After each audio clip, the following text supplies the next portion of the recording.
Sir, ও তো এখন বাইরে কোথাও যায় না, আপনি বললে যাবে তো? ও অবশ্যই যাবে, কেন যাবে না? চলো তো। আপনি এখানে? কি বললো আসতে?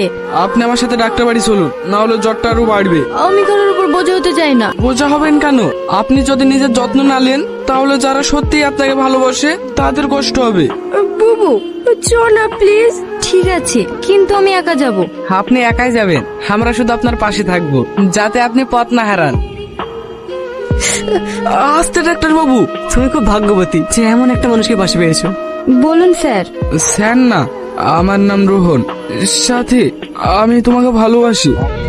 আপনি জানেন আপনি কি বলছেন? যে মেয়েকে সবাই ঘৃণা করে, যার নাম শুনলে সবাই নোংরা কথা বলে।